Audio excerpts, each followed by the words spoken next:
Hi friends, 30th June 2024 stage 1 ఇది paddy cultivation కోసము 3 packets మొత్తము నానబెట్టాము. అమ్మా నాన్న ఇద్దరు వరి మొలకను బకెట్లోకి తీసుకుంటున్నారు చల్లడానికి. మనం వరి మొలకలు చల్లే ముందర మనకు నీరు అనేది నీట్గా ఉండాలి, బాగా క్లీన్గా ఉండాలి. నేను పిడికెడు వరి మొలక గింజలను తీసుకొచ్చి ఒక కార్నర్న వేశాను. అవి మనము దేవుని కోసం శాంపుల్గా వేసాము. అలాగా వేసిన తర్వాత మనము చల్లుకోవచ్చు. తర్వాత నేను వేశాను, తర్వాత మా నాన్న చల్లడం మొదలుపెట్టాడు. చూడండి, చల్లుతున్నాడు. మనము ఒక కార్నర్ నుండి ఒక్కొక్క కార్నర్కు చల్లుకుంటూ వెళ్ళాలి, నీట్గా చల్లుకోవాలి.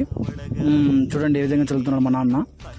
వరి మొలక నీట్గా అన్ని వైపులో చల్లుకోవాలి. మా మదరు ఒక్కొక్క గిన్నెలో వరి మొలకను తీసుకుంటూ మా నాన్నకు అందిస్తుంది.